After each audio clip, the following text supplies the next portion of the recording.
There we go. Oh, all right. All right. All right. All right. All right. Okay. What am I doing?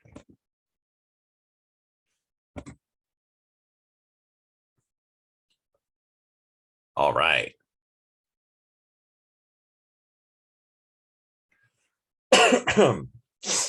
Hi, everyone. Can everyone hear me okay? Yeah, I can hear you. Excellent.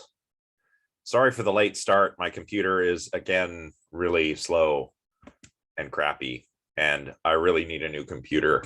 So I'm going to have to do that this summer because, well, we're going back to in-person teaching, hopefully. So, well, hopefully this won't be a concern, but you never know, right? Plus, hey, it would make working much more efficient. So last time we were talking about women, feminism, and technology. We didn't quite get to the end of our slides for the first bit. So that's what we'll do. We'll finish that, and then we'll hop over to the next set of slides and go ahead with that material. So let's see. Oh my goodness, so slow. This is part 2. I want part 1. Well, once the correct slides open, I double clicked on them 5 minutes ago. That's how slow this is. Eesh. Let's try again. Here we go. So we discussed mostly the effect of technology on women and how I've sort of tackled that, have tried to make sense of technology has affected women specifically. We also talked a bit about the history of feminism, not too much, but we covered early feminist philosophy, talked a little bit about first and second wave feminism. And if I'm not mistaken, we left off somewhere around here. Yes, I believe this is the last slide that we were on, which is slide number 8. So let's go full screen, and I'll just quickly recap this slide before moving on. Of course, right, with respect to specific technology, we talked a little bit about household technology. This was the example that featured the sort of sexist commercials that I wanted you to go and watch. It's funny, I was also, my partner's sister was visiting over the weekend, and, you know, just for fun, I'm not really sure how we ended up doing this, but we ended up watching a bunch of 90s toy commercials, which was a little nostalgic, but kind of was also really sexist. Not in the exact same way as some of the old commercials I identified and posted to the Discord server. You know, there was one sort of documentary sort of thing about women in the household trying not to be sexist, but in so doing ending up sounding incredibly sexist. I don't know if all of you have seen it. I know some of you did. We were talking about it on the server. The refrigerator commercial, you know, a woman presenter presenting the refrigerator as something that women are going to use, right? This is an appliance for women who are working in the household. And of course, as we learned last time, all this technology doesn't really make household life easier because houses were getting bigger and people were using their time differently, right? You have a vacuum cleaner, you think you'll be cleaning less? Well, no, houses are larger now. You'll probably be cleaning even more, even though you have a vacuum cleaner. If you have a washing machine, washing fewer clothes? Well, no. Now that there are washing machines, people are going to start washing their clothes more often, which means more work. The automobile saves you time in some ways, but sucks up your time in other ways, right? So these are some of the examples we looked at. But the sexist commercials were pretty interesting. These 90s commercials were also a little sexist in the sense that they were absolutely really, really gendered. And what I mean by that is it's the old trope, right? Girls play with dolls and boys play with trucks, right?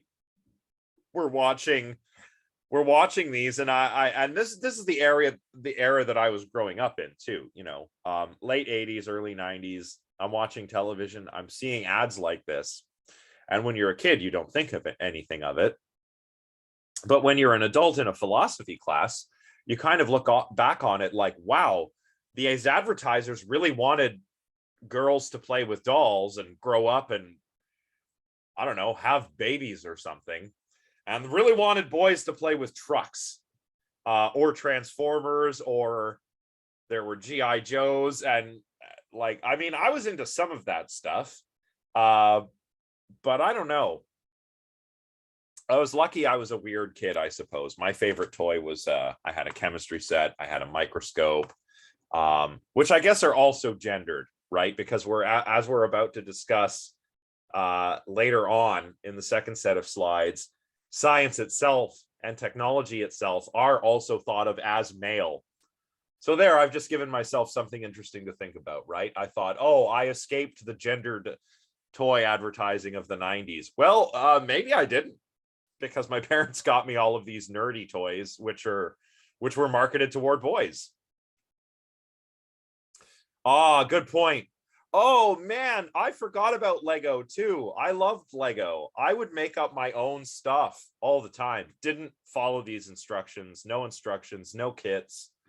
Yeah, Lego. Oh, how could I have forgotten about Lego? But it's true. Lego is for everybody. Lego's for kids, adults, men, women, those that lie in between. Lego can be so much fun. Nowadays, Lego is really marketing a lot more toward adults. I was visiting a friend,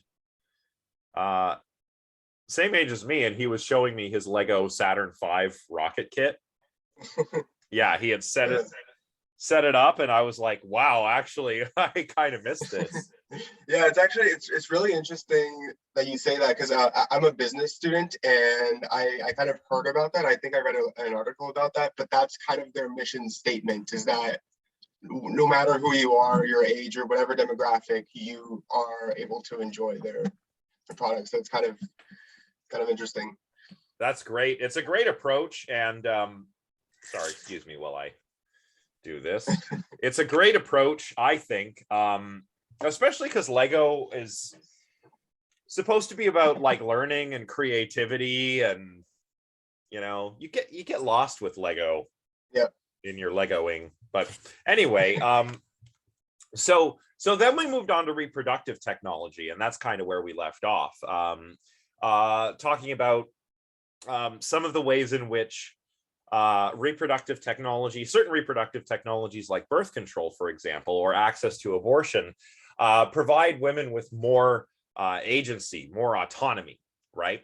They can control whether they become pregnant. Before this, you know, there was like just the rhythm method, stuff like that. I'm talking like way back in the day.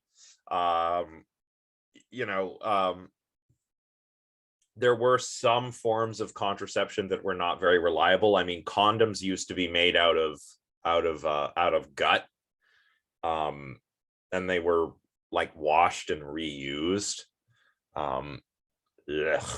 But you know, that was one form of contraception. Nowadays, there are many more that give women more control, more autonomy over when and how they become pregnant, or, you know, if they don't want to become pregnant, they can not become pregnant.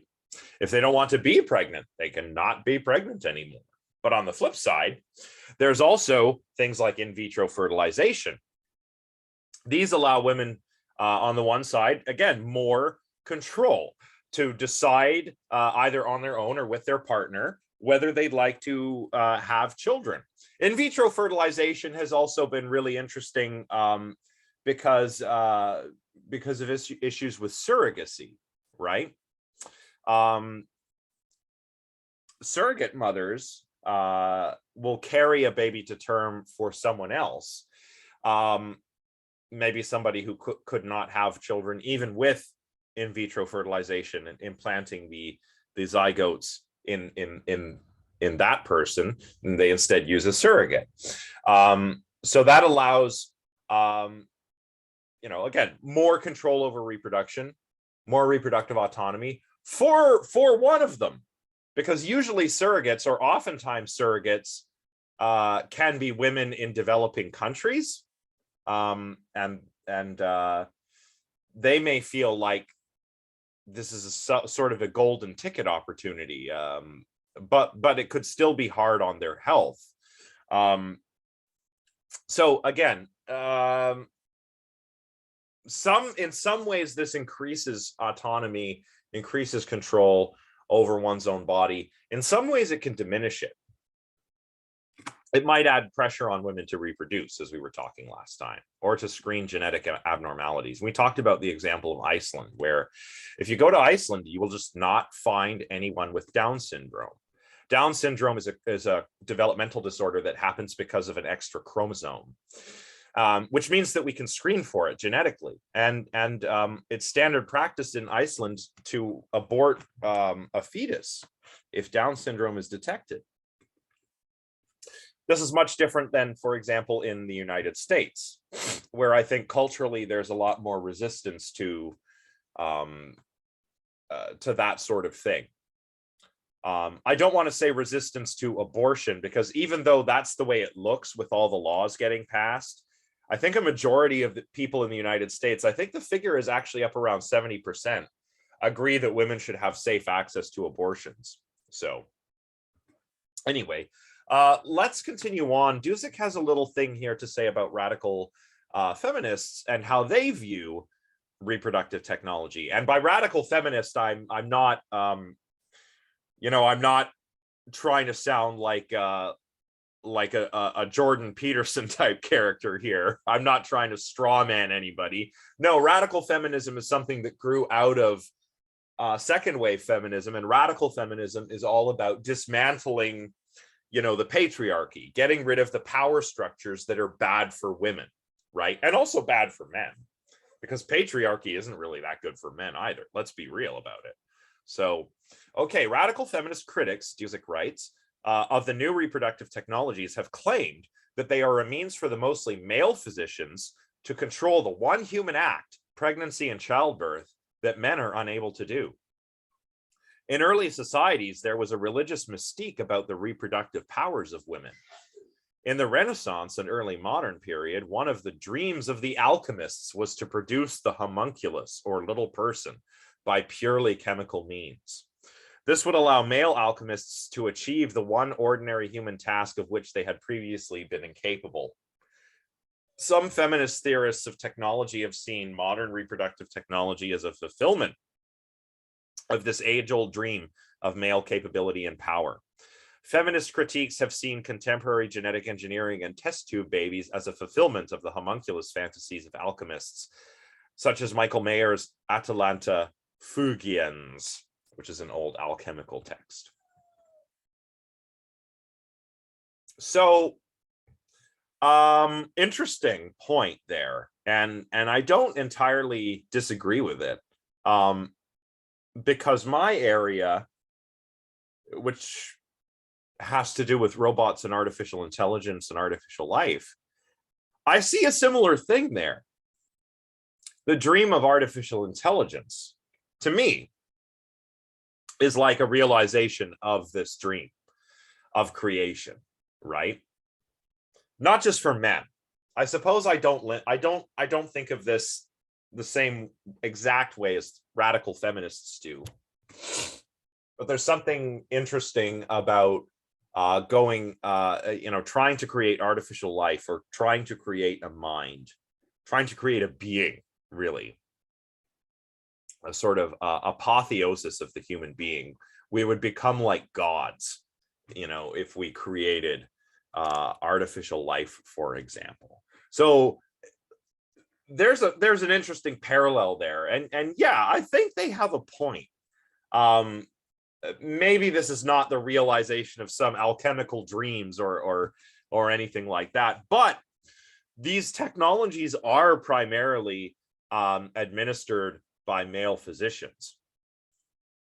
And while the argument typically goes that these technologies give women more control over reproduction and childbirth, the counter argument is that, well, actually they don't, because there are maybe more male doctors than female doctors, and it's the male doctors who are doing all of this stuff, and ultimately they're the ones in control. So that's a critique that you will hear coming sort of from the radical feminist camp. Further, Duzek also writes, the replacement of female midwives with male surgeons in the early modern period was a shift in who had knowledge of and power over childbirth. The early surgeon's takeover was facilitated by the development of a simple technology, the medical forceps, introduced in the 1730s. Despite the fact that in this early period the surgeons killed more than they cured, often overusing the forceps, damaging both infant and mother, they were able to present themselves as experts more worthy of respect than the midwives. And a result of this, starting around this time in the West, in the modern period, pregnancy started to become medicalized. So previously, with midwifery and midwives, childbirth was regarded as, just a part of life, kind of like death, birth and death. They're just parts of life, right? And midwives were women who had special knowledge about the process of giving birth, and they were the experts. And most people in the history of people were born thanks to the assistance of a midwife. And if you're a philosophy major, you'll probably know that Socrates' mother, Socrates, the Athenian philosopher, pioneer of the Socratic method, the mouthpiece of Plato in Plato's dialogues, well, his mother was a midwife.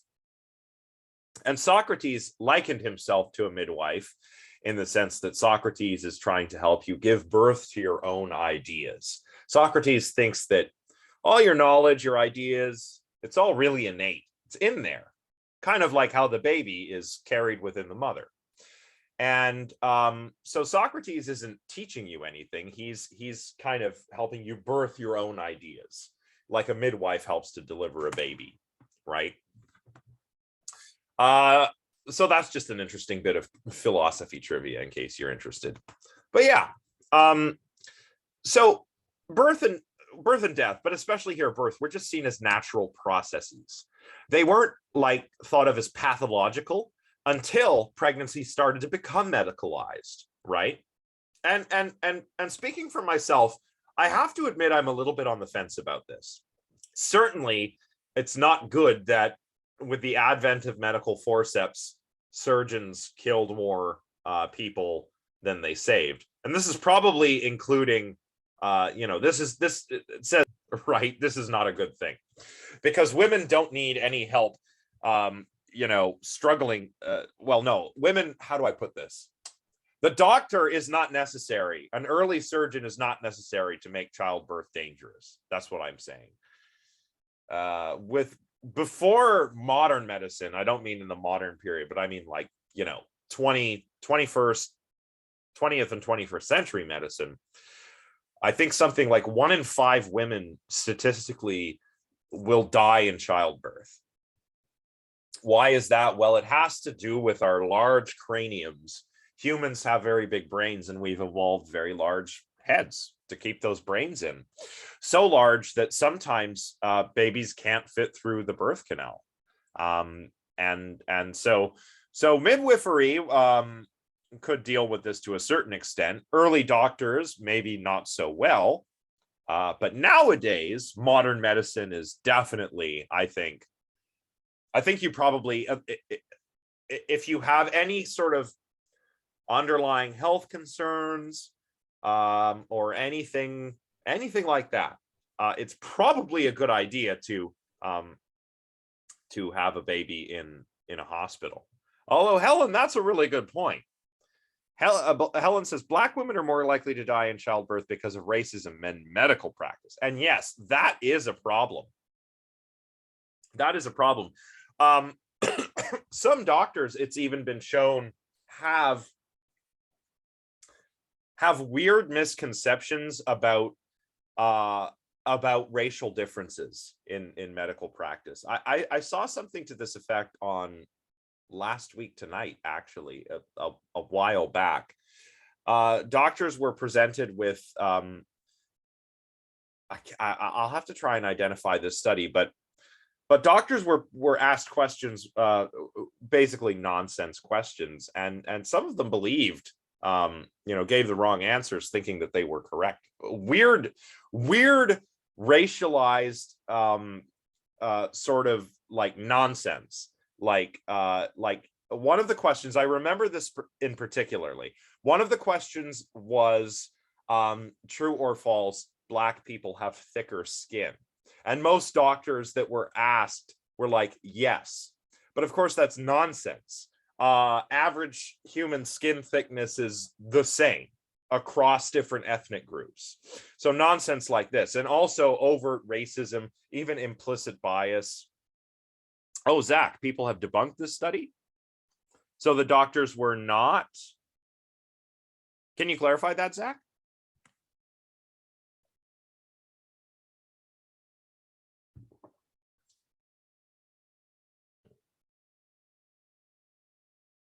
Oh, so that was Likert scales. Okay. Well, as I said, I can't quite remember the details. Oh, well, still, that's not encouraging if it's med students. Yeah, I would still say that's not encouraging.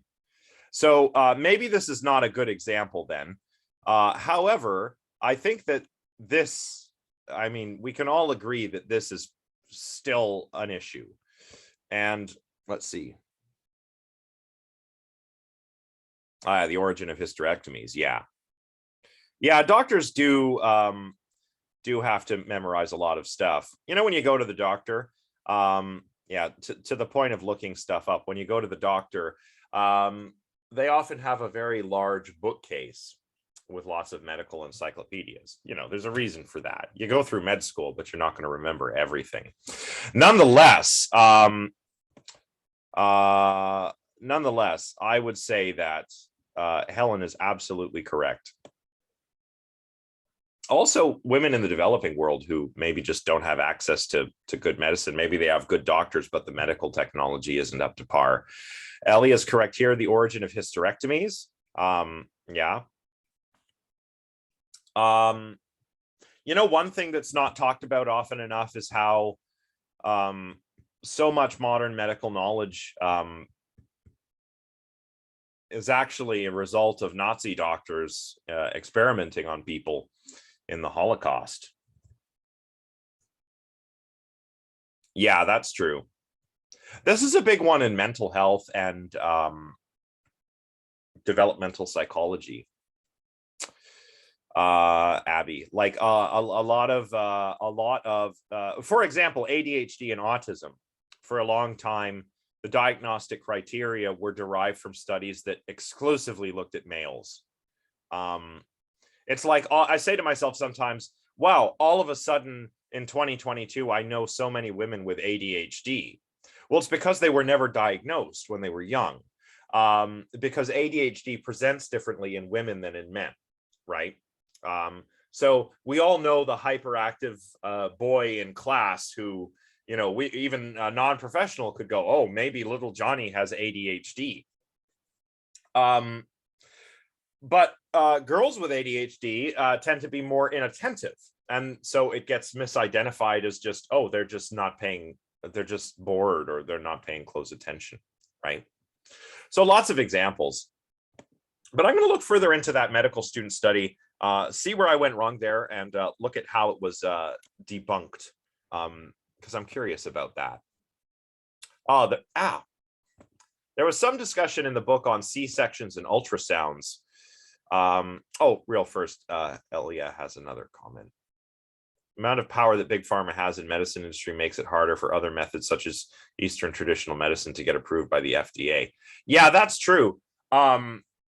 Even right now in Ontario, they're talking about deregulating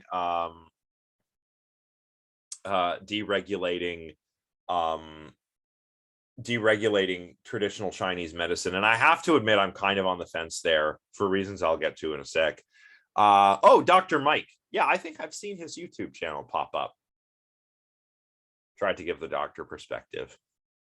All right, so maybe a better example simply would have been racialism. And we absolutely know this is true. In the 19th century, we had physicians, biologists talking about different types of people as if they were literally different types of people, as if Black people were a different species or something, you know, as if Black people and Asian people and white people. There used to be like a ridiculously racist way of taxonomizing humans. It's so ridiculous how long this persisted too. I watched a video about this in grade 7 history, which presented, you know, this sort of taxonomy of humans. There were Caucasoids, which are white people.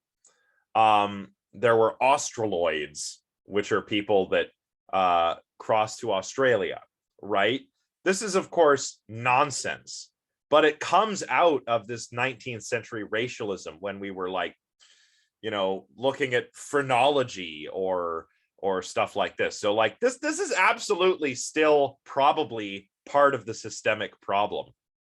Yeah, even the term Caucasian has Caucasian originally just meant people from the Caucasus, which is where the Indo-European speaking people probably lived around 5,000 or 6,000 years ago. But those people spread out so far. Yeah, sure, some of them went to Europe and they're today what we call Caucasian, but some went to Iran, some went to India. Like English and Hindi are both Indo-European languages. They're both like distant cousins, right? Yeah, Stefan, that's what I meant by phrenology, the different skull sizes thing. Yes, white people have an ideal skull, the phrenologists would say. People would say things like, you know, people from Africa are stronger. So this was one of the reasons how slavery was justified, right? So, okay, bad example, but yes, this is absolutely there. The scientific racism, it's called, or racialism. It is absolutely was a huge thing in the 19th century. And it's, you know, I think there's still systemic elements of it for sure. So that would probably have been a better example. But anyway, just to close up, there's some discussion on C-sections and ultrasounds. The C-sections, at least at first, were often overperformed, right? Why? Well, care for the physician and their time rather than the mother. You're a male physician, you're a busy guy, okay, fine. But you don't want to wait around while the woman is in labor. You know, that labor can take a long time. It can take a long time from the beginning of labor, from when the baby is born. So maybe you're an impatient male doctor and you decide, well, we'll just do a C-section. Yeah, it's right. And this, you know, maybe one of these male doctors says, well, you know, I need to get to the golf course, so we'll just do a C-section, right? But maybe that a C-section may not be medically necessary. And if it's not, well, that's like, you're violating your ethical principles there, doc. C-section to go to the golf course, for goodness sake. That's an example I made up, but it's, I mean, I can picture this happening. Some white doctor in the 50s, like, hurry up, I've got to get to the golf course. See, I guess that's the 40s, but with that accent. But yeah, they place their own time against the health of the mother and overvalue their own time. You know, it's not good. Now, I mean, of course, this is not to say that C-sections are never medically necessary. Sometimes they are. Remember, 1 in 4, 1 in 5 children might die in childbirth, or the mother might die because we've evolved these large craniums. In those cases, sure, you need a C-section, but you don't need a C-section if it's not medically necessary. So that's another example that was discussed. Also, ultrasounds. Ultrasounds are now commonplace, but they've replaced the mother's own feelings. You know, Before ultrasound, the indicators that the baby was healthy was you'd feel the baby kick, right? You'd feel the quickening, you know, the changes. I believe that refers to the changes in the baby and in the mother's body. You know, the mother can tell when it's going well. If the mother's feeling good, feeling the baby kick, good strong kicks, good. But now it's an ultrasound. You go in for the ultrasound.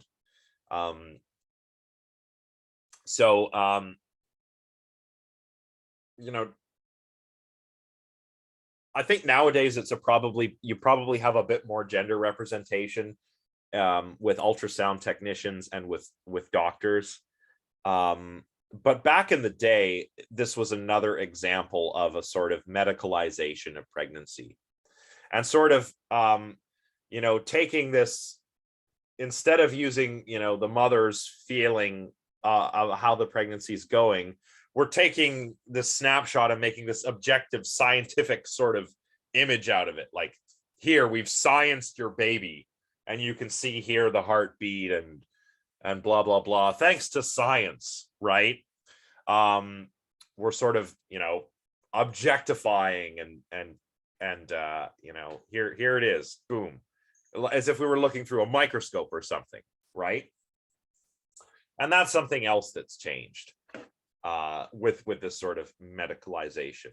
So we're at 12:11 now, so we better move on to the next set of slides.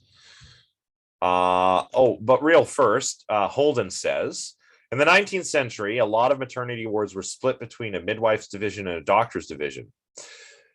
The doctor's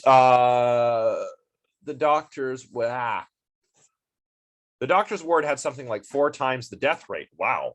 Because they were assisting in childbirth directly after completing surgeries. Is this an issue with like, oh, okay, I was just about to ask. Yeah, they weren't washing their hands. Okay, that makes sense. What a way to have to work that out, though. Hygiene, I mean, we take it for granted, but you know, there was a time when, you know, we didn't see its importance. Can you imagine that? I certainly have trouble imagining that. I certainly would not want to have lived in an era before hygiene. Well, you mean 2 years ago? Yeah. Well, you know, I worked in food for a long time while I was in school. So hand washing was always, I was always on it. But a lot of people aren't, you know. Just the other day, okay, I'm sorry for this gross story, but I'm going to publicly shame an unknown person that I saw do something gross. I was using that new washroom by Roosters, right? It's that sweet gender neutral washroom with the cool sinks, right? So I'm in there. And then I'm leaving, I'm washing my hands to do, you know, good sinks. They're neat the way that they're like circular sinks. I don't know. I just think they're cool. Anyway, guy comes out of the stall, right past the sink, into the restaurant, into Roosters. And I'm like, okay, you know, because that's gross. Like, yeah, you need to wash your hands. And ladies, I'm sorry, but guys do this a lot. I see it all the time in public washrooms when I'm in the men. I know, I'm sorry. It's like, yeah, I agree. I don't understand it. I really don't, because I don't want that all over my hands. But that's not even the worst part. I walk past Roosters and turn the other way, and I look back, and he has his arms around his partner from behind. And oh my God, I almost wanted to go and say something, but I felt like, is it just a male thing? Maybe, I don't know. I think Caitlin's probably right. I don't know if this is some kind of I don't know if my gender norms are correct, but I feel like women definitely wash their hands. Yeah, that's gross. So anyway, that was a horrifying example, but like before COVID, like not many people were washing their hands all the time. Yeah, okay, Emily, good point. That's some good empirical evidence. Yeah, and soap is so important. So sorry to gross you all out, but yeah, that happened. So let's all remember to wash our hands, guys. I'm obviously not pointing any fingers here. But it's the safe thing to do, especially in a pandemic. Pandemic hand washing is like I've been wearing a mask, sanitizing washing regularly. I have not had a cold or a flu since before COVID. I did have COVID, but I haven't had anything else. So that's the important takeaway. Right, now we're going to go to the next set of slides. I really don't want to run out of time because we've only got 2 classes after this one, and we have to talk about anti-technology and the anti-technology movement. All right. So let's just close this and let's open this. Oh, come on, slow computer.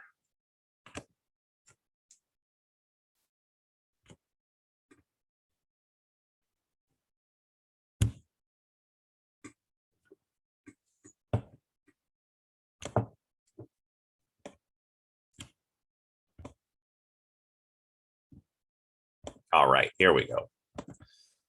Okay, so we talked about household technologies. We've finished talking about reproductive technologies. How about workplace technologies? Because as we mentioned last time, women were entering the workforce. We talked about Rosie the Riveter as a sort of representation of the shift in where women were working. And this was especially, I think, really the biggest case of this was during the Second World War. But that was probably not the first time such a shift happened, or it definitely wasn't the starting point of the shift from women working exclusively in the household to working elsewhere. So we'll get to that example in a moment. But workplace technologies, yes, in the Second World War, women were working in factories and stuff like that, but women also started to work in administrative or secretarial positions. And a lot of people attribute this to the advent of the typewriter. Dzik writes, not all of the technologies that have affected women are specifically oriented toward women's traditional roles as mother or as a housewife. Industrial technologies have affected women's occupations. One debated example is the typewriter in relation to women entering the clerical workforce. The reason why this is debated is because we're not exactly sure. Some early accounts of this shift in gender representation in the workforce, from men secretaries to women secretaries, is framed in terms of determinism. It's argued that the typewriter was seen as something like a cross between a piano. It was seen as a sort of feminine artifact, an artifact for women, right? I guess in a similar sense that, I don't know, a plow is something a man would use, right? So this is a sort of technological determinist account. Once the technology came along, this piece of technology that was better for women to use, it caused more women to enter the clerical workforce. That's the early account. But the reason why this is debated is, well, there's a couple reasons. In Japan, they had developed a largely female clerical workforce without the typewriter. Also, in the Americas, or specifically in America, the change in gender representation in clerical work actually began during the American Civil War. And, for similar reasons, probably, as the shift in gender representation in industrial work changed during the Second World War. Men were going to fight. Men would have occupied secretarial roles prior to this. And those roles needed to be filled by women because men were fighting in the war. Also, even prior to this demographic shifts, more often than not, women were copyists rather than administrators. So nowadays we have the term secretary. Secretary can mean, you know, like a secretary, like an assistant at a desk who you dictate stuff to and she types it, or it could mean an administrator, right? Like in the United States government, you know, you have all kinds of secretaries, Secretary of Defense, for example, right? It's an administrative position. So back in the day, women tended to be copyists rather than administrators. And the typewriter was seen as a device primarily for copying, right? Copying something written in handwriting to type, or perhaps taking dictation, right? And this was a job that women traditionally occupied. And when the typewriter came along, it was just natural for those workers to adopt it because it made life easier, right? So maybe the typewriter didn't cause this demographic shift. It's interesting to think about. Anyway, what does everybody think before we move on?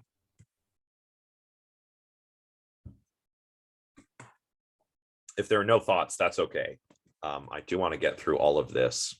This is the really interesting section for me anyway. So technology as male, nature as female. Metaphors of nature and technology.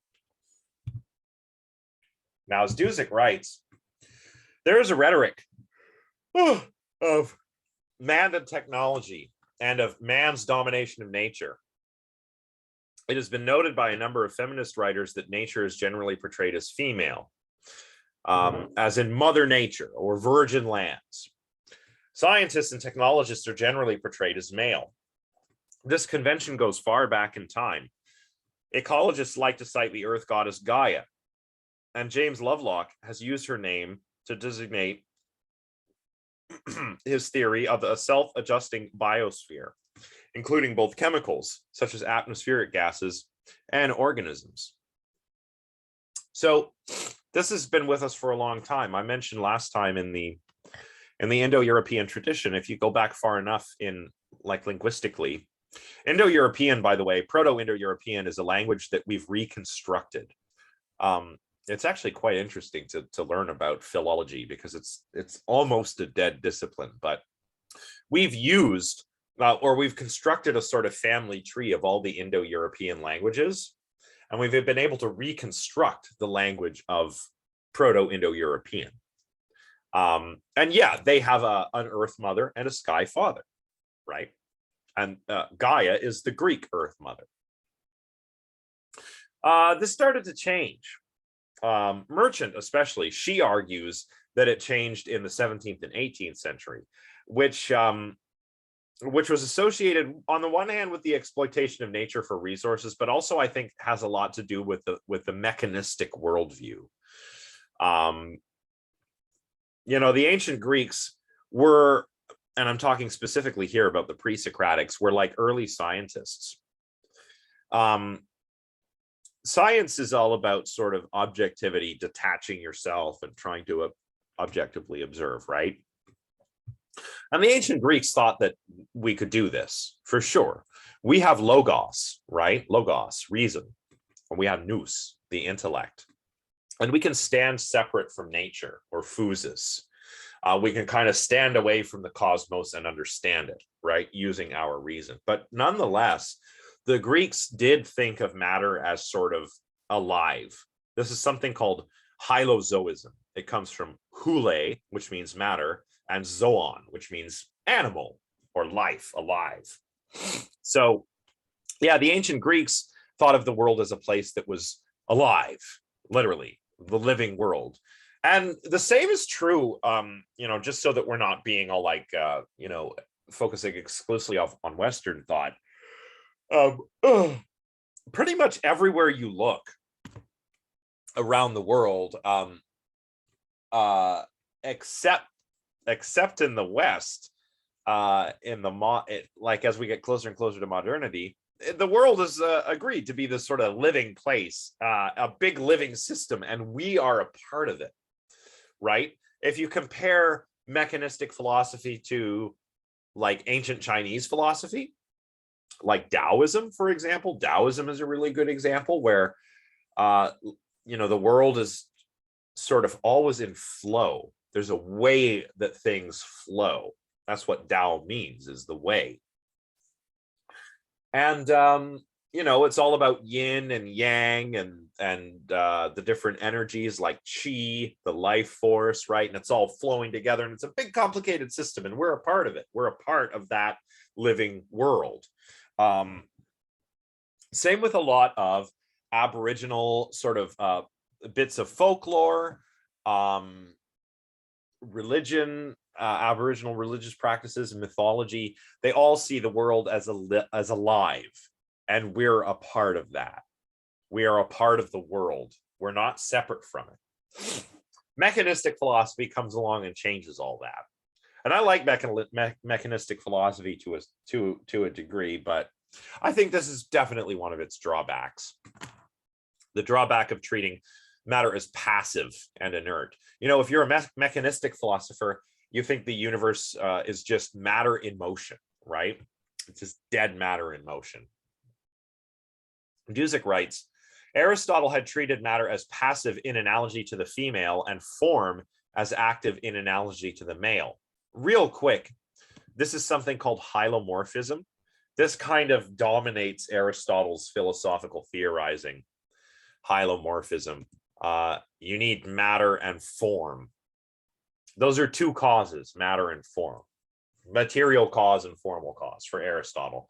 Aristotle talks about, if you want to understand a being or an entity or an object, you need to understand it in terms of four fundamental causes. Take my coffee cup. Its formal cause is its shape, its cupness. Its material cause is what it's made of. It's made of porcelain.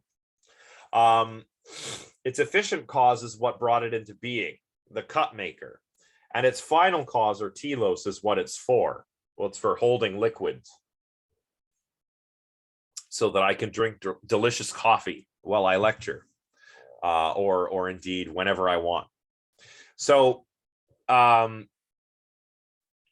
Aristotle has this hylomorphism, and he treats matter as passive because matter is just matter. It needs form to give it a sort of thingness, right?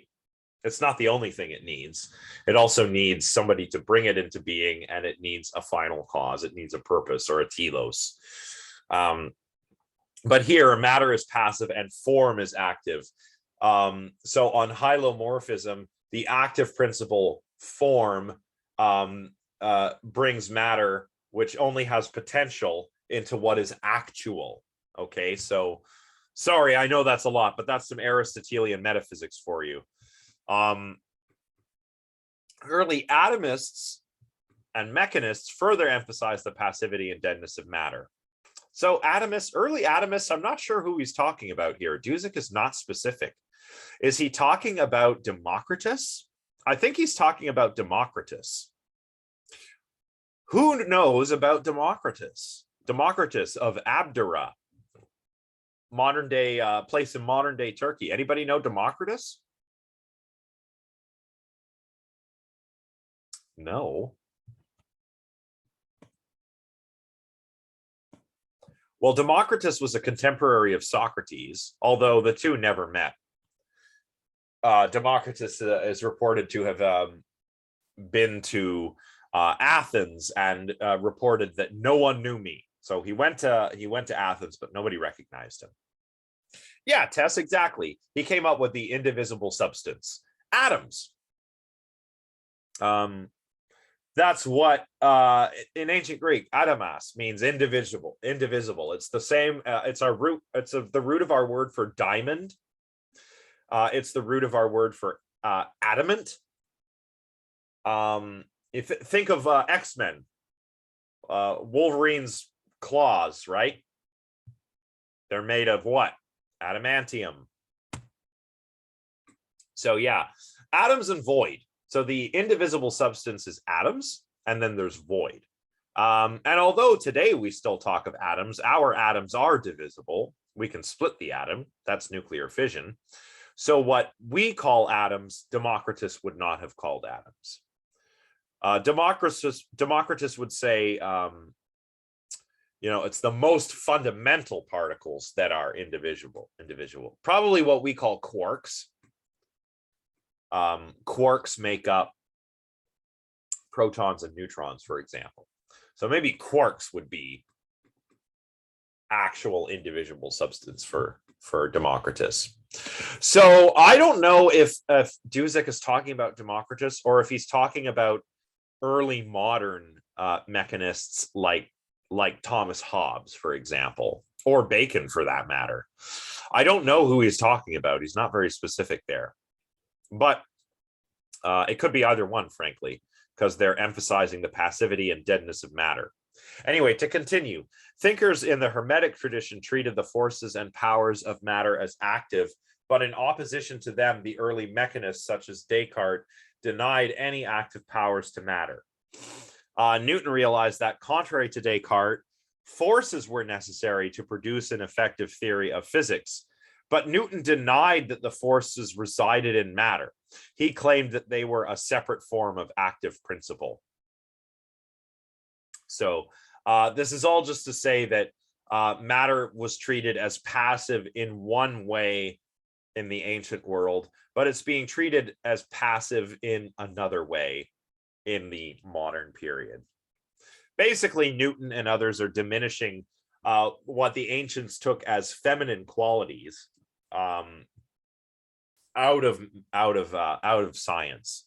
And sure, I guess I understand that, but that's because science should be about science. And I'm not really sure how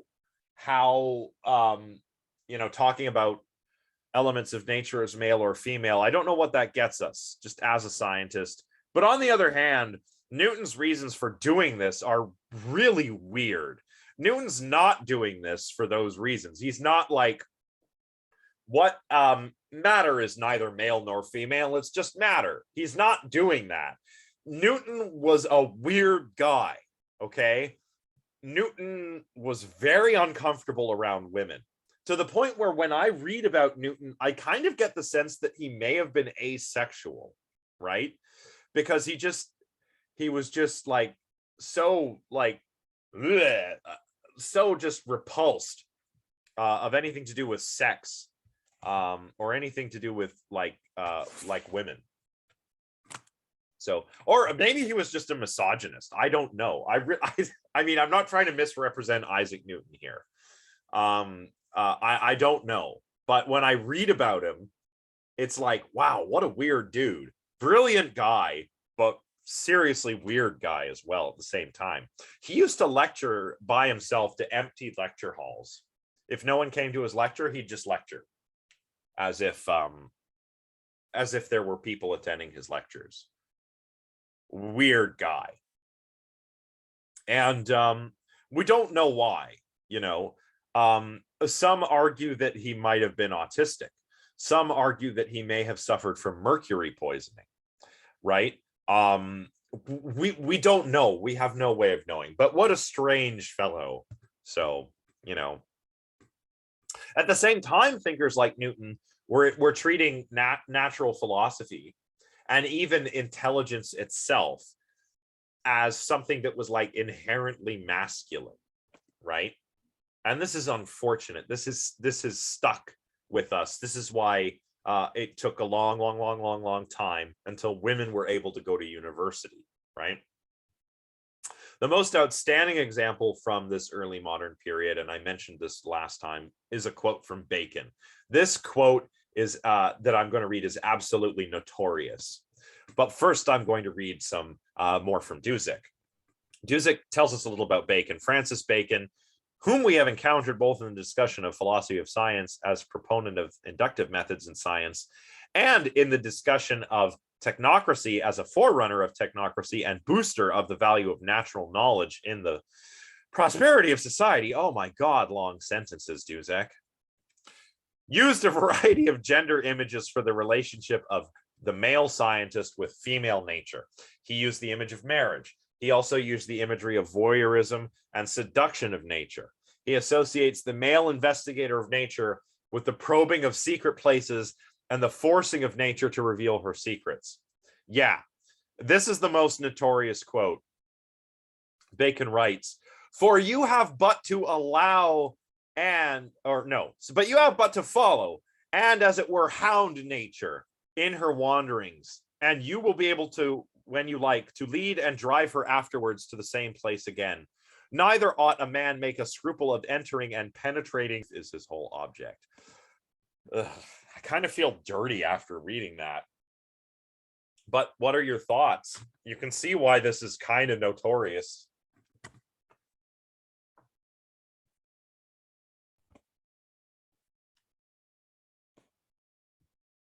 I mean, what does he sound like? Yeah, ew. What does he sound like?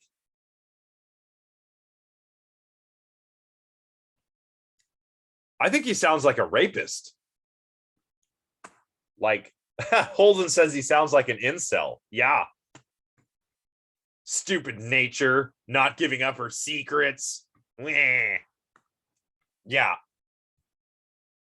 Like, yeah, Max, for no reason. The original 4chan, yeah. That's the impression I get. This is so weird. Like, it's so weird. Average Redditor. Yeah, this is weird. And I used to be puzzled why, some sociologists, for example, talk about science as inherently male, and I'm like, what does that mean? Well, this is what they mean. They mean, like, as long as scientists are thinking along the lines that Bacon was, then I suppose, yeah. Is it fair to say it's just a product of the times, so long as we have a binary? Maybe. Some people argued that. I think there's some discussion about this in the book. Yes. I don't entirely disagree with that, Tess. But let me circle back. So, yeah. Where was I? Okay. Product of the times. Well, like, for example, there's some discussion in the book that Dusick mentions to some, this sounds like it borders on date rape, but others say that, well, back in Bacon's day and for a long time afterward, marital rape was actually legal. So it was legal for a husband to force himself on his wife, and it was for a long time. So this is just like normal for Bacon writing in this time. Myself, I think, no, that still makes me feel dirty thinking about that. A whole society that needed to get laid. And then down here, yeah, Max, yeah, I think other people were probably saying the same thing because you had a pretty entrenched patriarchy. Well, maybe Maxine. Well, I'm not sure. See, we don't have a time machine, but I mean, this was the time when a lot of women were being persecuted for witchcraft, right? And what were they really being persecuted for? Oftentimes it had nothing to do with witchcraft, because witchcraft, yes, I know that there's Wicca and everything now, but back in the day, there's no witches actually doing magic spells. A lot of this witchcraft was women who were maybe, acting out, maybe being a little promiscuous, not being chaste and celibate the way women were expected to be before marriage. Maybe they were having affairs.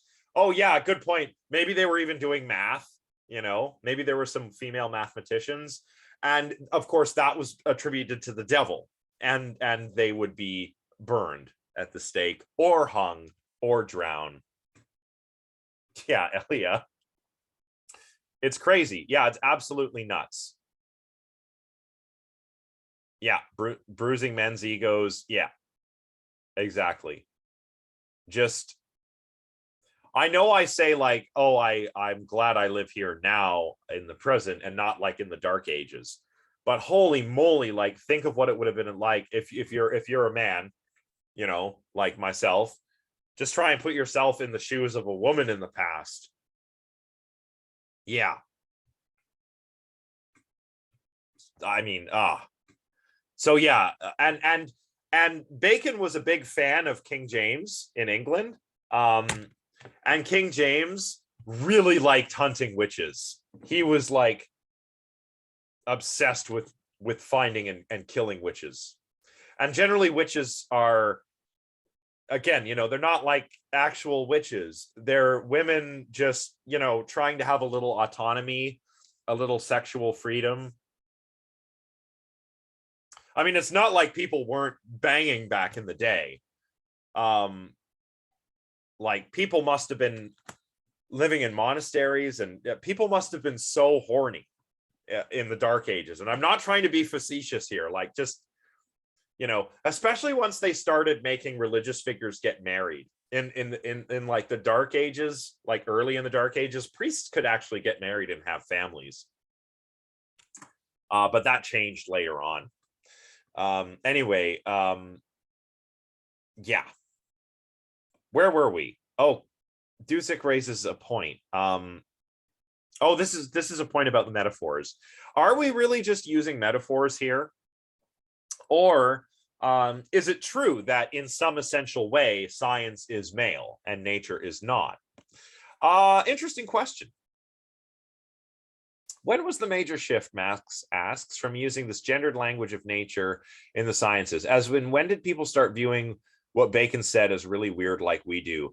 I think probably with feminism in the 20th century, ultimately is when the shift really started happening. I know that I first encountered that quote that I read to you in my first year political science class back in the day, and it was in discussion. It was in the context of a discussion about sex and gender, right? And science. And that was also where I first learned about sex and gender. I'm sex and gender. What's the difference? Well, that's where I learned about it. Sex is the biological side. This is, again, not everyone agrees with this, but this is sort of the main account. But sex is the physical biological stuff, and gender is the social stuff. Some people disagree to the extent to which gender is a social construct, or what that means if it is. I tend to think that it kind of is, but that social constructs are often misunderstood, right? People misunderstand what a social construct is. They think it's something made up. No, it's not. Our laws are a social construct. Economics is a social construct. Money is a social construct, right? But we all need those things. Those are all very real, right? Yeah, Abby, it's true. Everything can be a social construct if you think about it enough. So I don't go quite as far as like the postmodernists and the post-structuralists do. I don't think that there's no objective truth about any of this, but I do think that gender is a social thing. It's not a biological thing. It's a social thing. It may intersect with biology, and that can explain why there are different genders, right? Outside of the binary, right? I think there are probably some interesting interactions that go on between what happens in one's social world and what goes on biologically that maybe explains, you know, why there are gay people or trans people. And this makes sense, like the gay uncle hypothesis. A lot of people are like, why would there be gay people if they want to have a same-sex partner, they won't reproduce? Well, with modern technology, they can. But back in the day when we're hunting and gathering, there's a theory. It's called the gay uncle hypothesis, where because of something called alloparental care, it's actually advantageous to have a gay relative around, because that relative isn't having kids themselves. So there's no need for more resources for the kids. And that relative can help take care of your kids, and they'll do it because they're genetically related to you. You're all genetically related. So even though it doesn't increase that individual's fitness, it increases the fitness of the genes that your kid shares with their gay uncle, right? So there you go. The social and the biological can interact to produce differences in genders and sexual orientation. So that's my favorite example, the gay uncle hypothesis. There's other examples too. I mean, just look back at all ancient civilizations have also had depictions of what we today would call trans people or non-binary people as well, either in mythology or in art. They wouldn't use the same names we do, but they're there. And society builds something around this biological difference. And yeah, so I guess what I'm trying to say is it's complicated, but yeah, there's definitely something to be said for social constructs. Oh my goodness, we're going to run out of time. I keep going on these tangents. I'm sorry, guys. One may not say against this analysis of metaphors of the early, or one may say against this analysis of the metaphors of early modern science and technology, that they are not essential to the science and technology themselves. The experiments, laws of nature, mechanical inventions stand by themselves, and the metaphor is only exterior decoration. However, the imagery of male gender in the investigation of nature is so pervasive, continuing to our time, that one may argue that such images and metaphors have an effect on the image of science and technology that plays a role in the recruitment of motivation of scientists and engineers. And yeah, I think we can see that. I think that, as I mentioned, how home computers were marketed toward men and boys. Why? Well, maybe because the public thought of science and technology as something that was male. And that comes down to us through this early modern philosophy of science. I mean, there's a genealogy of ideas there. And that in turn affected women in STEM, continues to affect the disproportionate gender representation of women in STEM to this very day. Because as we talked about before home computers, there were a lot of badass women computer programmers, right?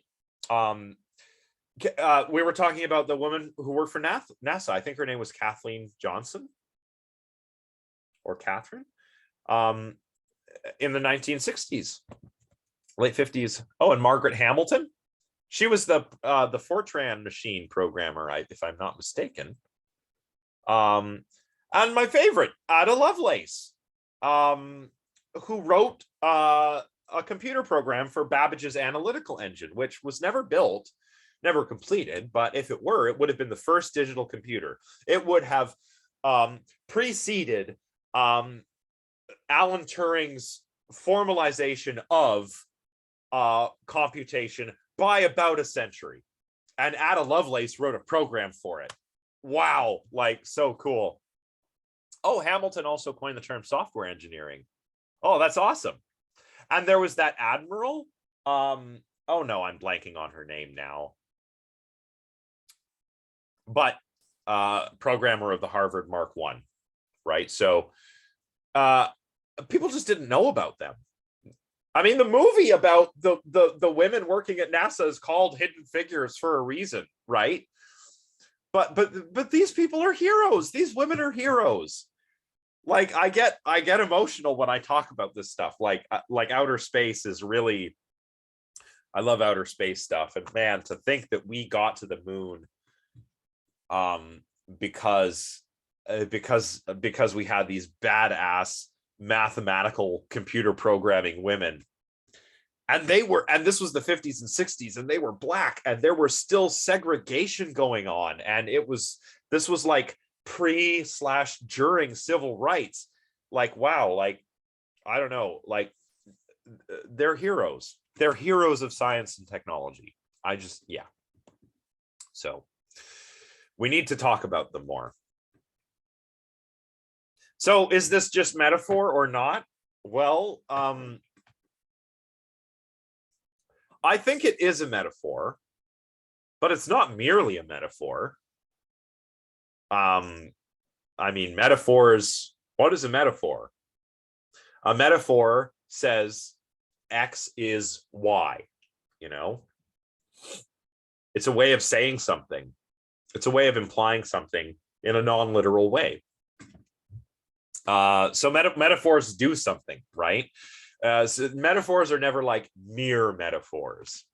So even if we say technology is male and nature is female as a metaphor, well, that tells us something about how we think of technology and nature, I would say. Evelyn Fox Keller has claimed that detachment and objectivity are, of course, associated with the male model. And Duzic writes, the masculine stereotypes of lack of emotion, detachment, and objectivity fit with the image of science. These popular images of science and technology influence the recruitment of students into the fields. Girls in middle and high school who have talents for science and technology are discouraged from pursuing advanced technical subjects by the popular images of scientist and engineer. These images of nerd on the one hand or aggressive controller of nature on the other conflict with the feminine personality traits that society encourages girls to develop. Girls also fear that even excessive intelligence or talent for technical subjects will discourage boys' interest in them. Yeah, and I'd say there's probably something to that for sure. Even look at movies like, not good movies like Hidden Figures, but like, you know, silly action movies. I think I saw a meme about this. I'll have to try and find it, but the male scientists are either, you know, jerks or like super awkward nerds, and the female scientists all look like supermodels. Like, it's weird. They're still, even when they're a scientist, still kind of like hyper feminized in some movies. Do you know what I mean? So yeah, there's that. What time do we have here? 12:53. It's almost time to wrap up.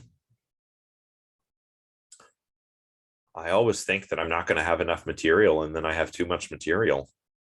So we're going to have to make a decision soon, because we only have 2 classes left after this. Let's just finish this slide. Oh, we can finish. Never mind. Just to continue, the debate concerning the issue of relevance of metaphors to science and technology is related to the positivistic and post-positivistic philosophies of science, as well as to the definition of technology in terms solely of hardware or of rules versus the technological systems definition, which includes social relations within technology. Remember that on positivism, science is observational data and the deductive apparatus of scientific theory. So on the positivistic view of science, models and metaphors aren't part of the logic of science. They're part of the psychology of science, if you follow me. But some argue that the psychological side, which includes models, metaphors, and heuristics, are important in theory and explanation. And I'm totally with that. We need models. I mean, heck, a lot of what we do in CogSci is building models, computer models, statistical models, all kind of models. Oh, did I skip? Oh. Wow, computer. Come on, computer. Oh my goodness.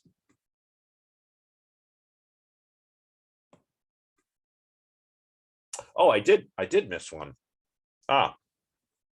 Oh, right. So David Noble in this book, A World Without Women, shows that priests and monks, they were expected to remain celibate, and they were the ones carrying out medieval scholarship.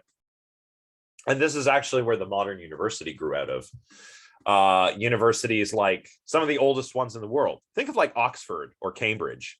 They grew out of these medieval monastic sort of scholarly locales. Women were not admitted to universities until the 19th century. And even Yale, which I believe is Duzek's alma mater.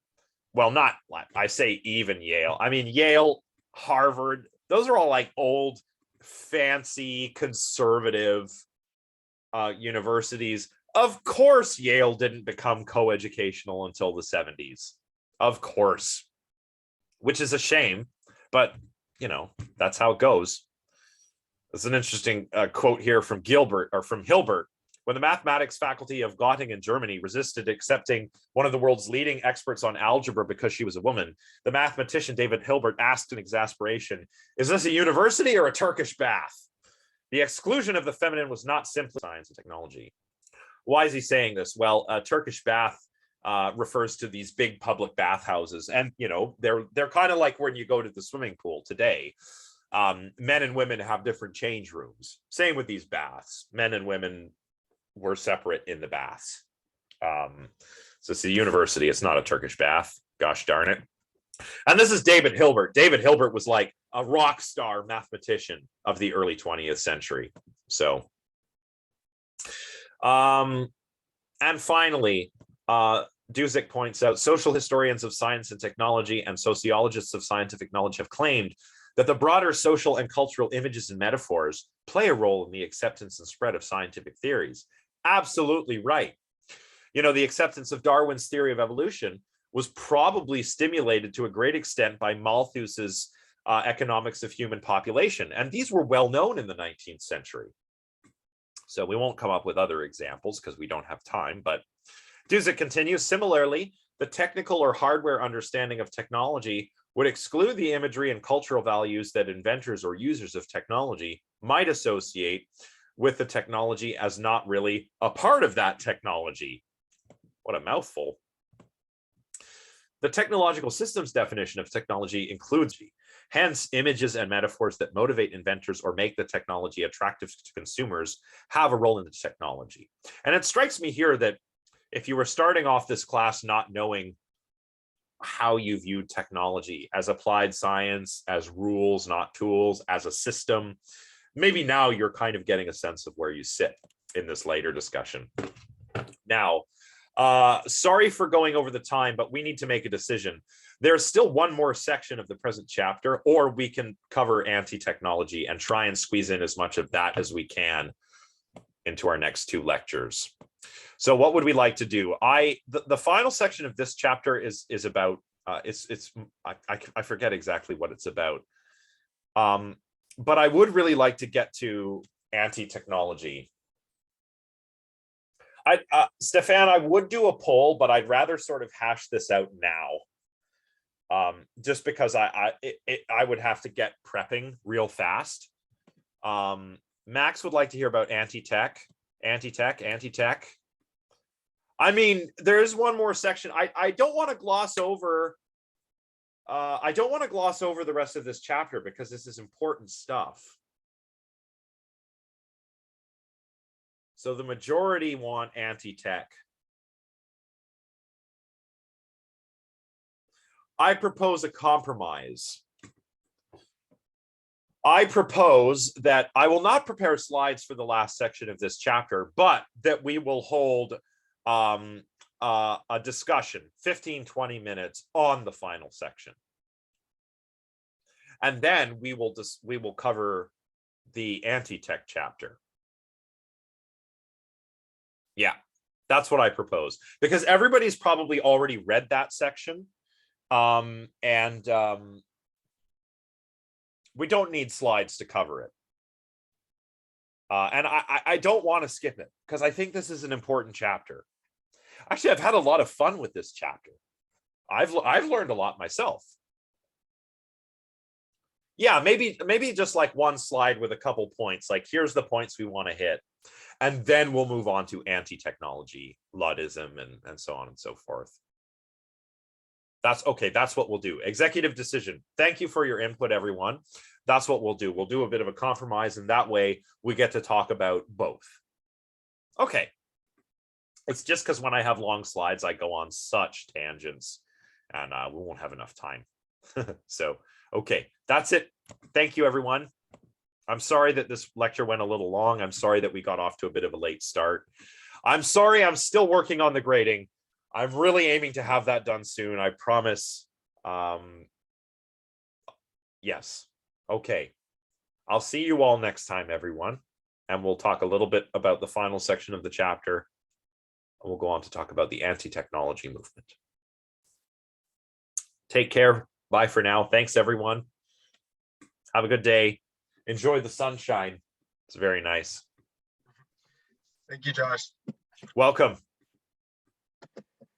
All right. End transmission.